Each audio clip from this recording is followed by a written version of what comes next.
Estamos de regreso y ahora sí en el tema principal, ciudad y género. Les había platicado desde ayer y también hace un ratito que son cosas que tenemos que medir. De repente estamos acostumbrados a escuchar equidad de género, paridad de género, igualdad de oportunidades. Sin embargo, no sabemos nosotros como ciudadanos medir cómo vamos en el tema, saber a ciencia cierta si vamos bien, si vamos mal, si hay cada vez más igualdad, más equidad. Y es por eso que tenemos que hablar al respecto y obviamente también compararnos tanto con diferentes países, con diferentes lugares del mundo. De repente decimos, bueno, comparado con tal lugar vamos muy adelantados, sin embargo, comparados con tal lugar vamos muy atrasados. Definitivamente también es una tarea de todos. Este tema, de repente también como ciudadanos decidimos culpar a diferentes tipos de personas o si no bien culpar, responsabilizar a las autoridades, al gobierno. Sin embargo, es un tema que también corresponde a los ciudadanos, hombres y mujeres. A los dos sexos nos toca todo este tema del género y por eso nos acompaña Dana Corres el día de hoy, especialista en el tema. Muy buenos días, Dana, ¿cómo estás? Hola, Vika, ¿cómo estás?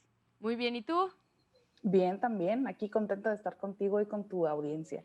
Gracias por acompañarnos. Estaba dando una breve explicación en el tema de que es algo que tenemos que medir, ¿no? De repente decimos, no, pues yo creo que vamos bien, yo creo que cada vez hay más igualdad, más equidad, sin embargo, es algo que no medimos. Entonces, principalmente, hablando del Estado de Puebla, en este título de ciudad y género, ¿cómo vamos? ¿Vamos bien? ¿Vamos mal? Y aparte también, ¿cómo sabemos si es que vamos bien, si vamos mal? ¿Qué es lo que tenemos que medir? Pues lo cierto es que a nivel nacional las cifras se repiten, o sea, no hay un estado que sea muy particular en ciertas cosas. Y no solo a nivel nacional, o sea, es una cosa que también se repite a nivel Latinoamérica, inclusive Asia. Compartimos muchas similitudes. Somos países en Latinoamérica y en específico en México que se caminan un montón. Pero no solo eso, quienes más caminamos en las ciudades somos las mujeres. Este dato es bien importante, ¿no? ¿Por qué caminamos más las mujeres? Tiene que ver con dos cosas. Uno, tenemos menor poder adquisitivo porque la brecha salarial pues es más grande y entonces las mujeres tenemos menos acceso a comprar automóviles privados, ¿no? Esa es la primera parte, ¿no? Por eso nos movemos menos en coche. Y segundo, y una cosa que además dentro de la movilidad y de la planificación de la movilidad y del transporte nunca se ha tomado en cuenta, son los roles de género, ¿no? A las mujeres históricamente se nos han asignado las labores de cuidado y de trabajo del hogar que tienen que ver con toda la administración que hacemos de pues eso, del hogar y que además contribuye con el Producto Interno Bruto cada año, ¿no? Estas son cifras que da el INEGI, o sea, el INEGI nos dice que el 23% del Producto Interno Bruto está sostenido sobre el trabajo del hogar, o sea, es un trabajo que cuesta y es un trabajo que las mujeres hacemos de forma prácticamente gratuita, ¿no? Bueno, y entonces regreso, ¿por qué somos las que caminamos más? Bueno, pues tiene que ver con estas labores de cuidado. Las mujeres hacemos una multiplicidad de viajes. Históricamente se concibe a la planificación de la movilidad y el transporte como ir de la casa al trabajo y del trabajo a la casa o ir de la casa a la escuela y de la escuela al trabajo, ¿no?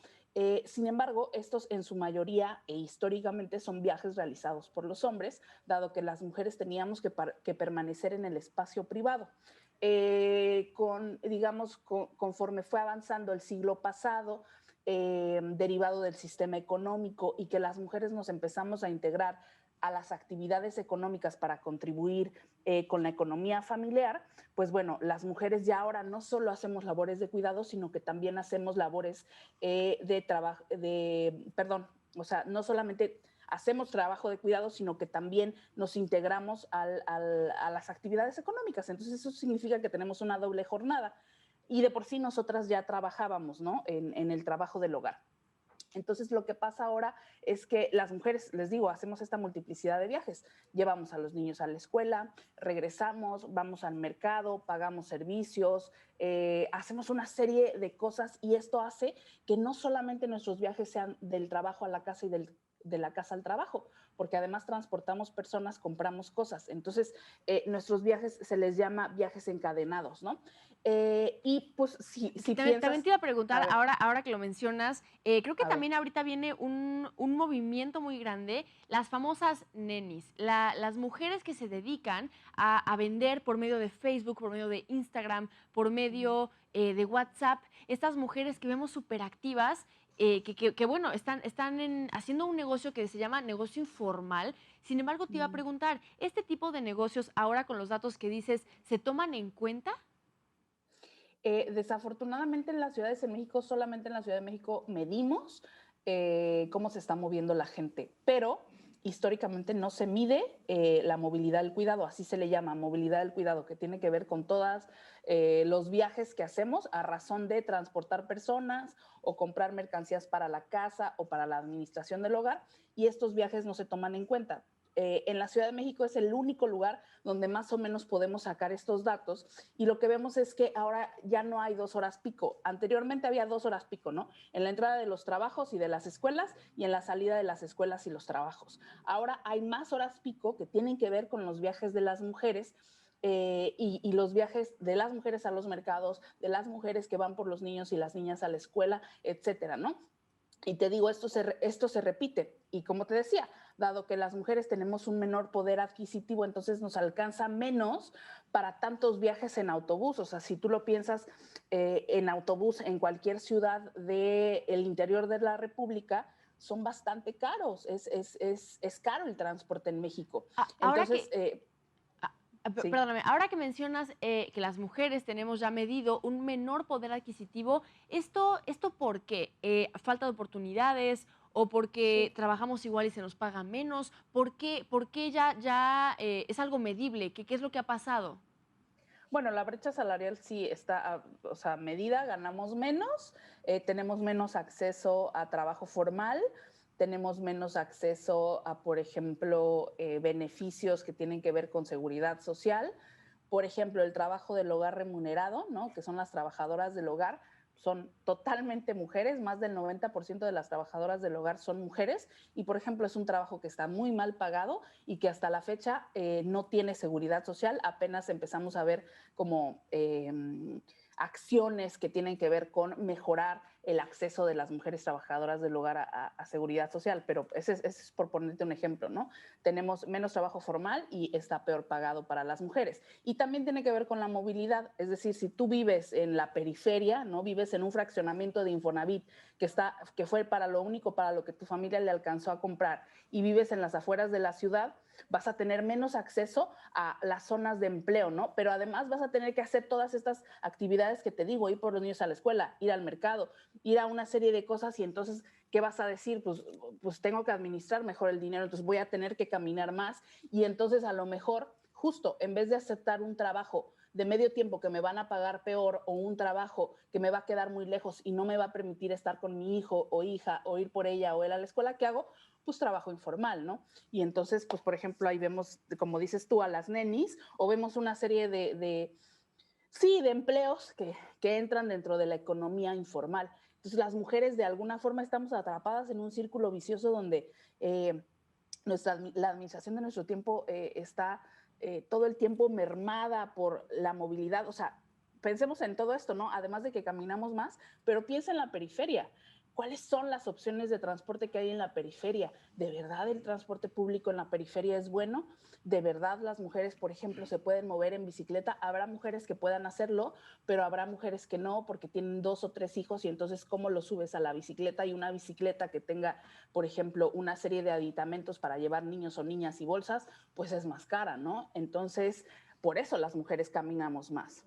Claro, y aparte no es un tema de, bueno, cuando eres mamá ya se te limitan las posibilidades, sino más bien es un tema de que sí te puedes dividir, por supuesto, pero si cuentas, por ejemplo, con ayuda o si cuentas con algún lugar donde puedas de repente dejar a los niños ir a trabajar, creo que va cambiando dependiendo la situación de cada mujer. Y ahora que tú lo decías, que sí, que definitivamente está súper medido, que las mujeres tenemos menos oportunidades de trabajo, esta brecha salarial. En cuestión a leyes, hay una ley que nos proteja. Vamos a poner un ejemplo. Yo llego a una empresa y tengo el mismo trabajo que Juan, trabajamos las mismas horas, sin embargo, yo gano 5,000 pesos que Juan y simplemente por el hecho de ser mujer. ¿Yo tengo alguna ley con la cual defenderme con eso? Pues bueno, la Comisión Nacional de Prevención no, contra la Discriminación, o sea, la CONAPRED, tiene una serie de disposiciones, o sea, esto aplicaría dentro de discriminación y tú evidentemente puedes demandar a través también de la Ley Federal del Trabajo, pero pues sí, son procesos largos y que toman mucho tiempo. Sí creo que en cuanto a la movilidad y a la ciudad nos toca voltear a ver a los gobiernos municipales y qué están haciendo para mejorar la movilidad en pequeños polígonos, pero también qué están haciendo las personas para mejorar la movilidad, más bien el gobierno del estado para mejorar los temas de movilidad en cuanto a concesiones, sistemas de transporte. En la mayor parte de las ciudades, pues no tenemos sistemas de transporte que nos puedan ayudar a solucionar estos problemas de las mujeres. También tiene que ver con vivienda, cuáles son las políticas nacionales de vivienda que logran que las mujeres, por ejemplo, ya no tengan que vivir en la periferia y que tengan acceso a vivienda asequible en los centros de las ciudades o cerca de las fuentes de empleo, ¿no? Tiene que ver con política pública de planificación urbana, política pública de vivienda y política pública de transporte, ¿no? O sea, hay muchas cosas que hacer en México, hay situaciones mucho más complejas, sobre todo en las ciudades más grandes, Ciudad de México, Guadalajara, Monterrey, Claro. pero en las ciudades medias y en las ciudades pequeñas hay una área de oportunidad enorme de planificar mejor.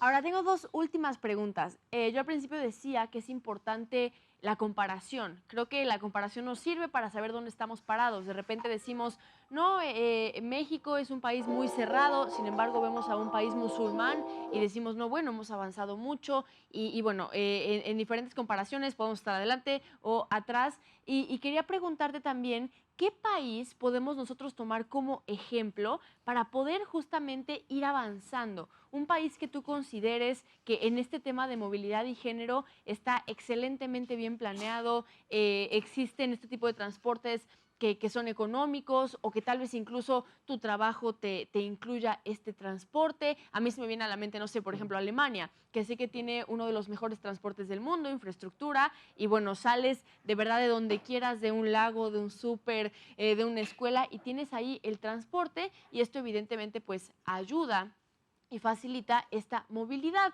porque creo que también hablando ciertamente de mujeres, por ejemplo, pasa el tema del embarazo. Una mujer embarazada, 9 meses, por ejemplo, pues qué complicado, ¿no? Lo que decías, estar a las fueras de la ciudad y entonces encontrar la manera de acercarte a un transporte público. Entonces, ¿qué país sería tú el que dirías, nos tenemos que comparar con este país y ahí tenemos que llegar por la infraestructura, por este tema del título de ciudad y género? ¿Cuál sería? Evidentemente sí, los países europeos comprendieron todo esto de la planificación urbana y la vivienda hace aproximadamente unos 30 o 40 años. Esto no significa que todos sean perfectos. Por ejemplo, el Reino Unido es de los países con más altas, o sea, a nivel Unión Europea, de los países con más alta tasa de motorización y de muertes por accidentes viales. Pero en realidad sí, en general, bueno, también Alemania, o sea, Alemania tiene un problema, por ejemplo, de velocidad en vías urbanas, ¿no? Que también deriva en accidentes. Entonces, en realidad, los países nórdicos a nivel de Europa son los más avanzados. Ellos tuvieron una crisis de petróleo en los 70 y a partir de esta crisis de petróleo empezaron a invertir mucho más en infraestructura para la bicicleta porque no tenían para comprar no había acceso a gasolinas y entonces empiezan a invertir en la bicicleta y hoy son países que están creciendo en porcentajes cada vez más los viajes en bicicleta, ¿no? Y también, o sea, las mujeres usan bicicleta, etcétera, ¿no? Para ir al trabajo, para ir a la escuela, para llevar a los niños y demás. Entonces, sin embargo, respondiendo más a tu pregunta, Viena como país desde los 90 está trabajando constantemente en el reconocimiento de las mujeres, ¿no? O sea, por ejemplo, por ponerte un ejemplo, las cocinas antes, inclusive en México, las cocinas son planificadas normalmente por los hombres, ¿no? dado que la arquitectura era una disciplina que solamente llevaban a cabo los hombres, pues las cocinas las diseñaban los hombres, ¿no? Y eran muy pequeñas y tal. En los 70 surge, por ejemplo, la cocina Frankfurt, que fue la primera cocina diseñada por una mujer, y esta misma mujer que ayudó en el diseño, en el ayuntamiento de Viena, empieza a trabajar en políticas de vivienda y demás, y hoy Viena tiene unas políticas públicas bien interesantes donde se le da prioridad a las mujeres y a las niñas en el diseño, ¿no? Entonces podríamos voltear a ver hacia allá, también podríamos voltear a ver a los países nórdicos, en Barcelona también se está hablando de esto. No te puedo decir que haya un país ejemplo, porque no lo hay. En todo el mundo se planificó la movilidad normalmente para la movilidad de los hombres, pero hay avances, ¿no? Pues, querida Dana, muchísimas gracias por toda esta información. Definitivamente, es lo que decía, ¿no? De repente como que decimos, ay, sí, movilidad de género, y son cosas que hablamos, sin embargo, no sabemos dónde estamos parados, no sabemos qué responsabilidad cae sobre nosotros los ciudadanos. Y bueno, definitivamente información muy, muy interesante. Te agradezco muchísimo tu tiempo y toda esta valiosa información. No, gracias a ti. Que tengas muy buen día, Dana. Y bueno, para ustedes hay que quedarse todavía aquí en Vive Mejor porque hay muy buenos temas. Y bueno, ya lo escuchó, estamos todavía en este desarrollo, vienen cosas muy buenas para nuestro país en cuestión a movilidad y género. Y también la responsabilidad es nuestra, de los ciudadanos, mujeres como hombres. Y un ratito más vamos a ir con Guajolote Quele con un libro muy interesante, no se mueva.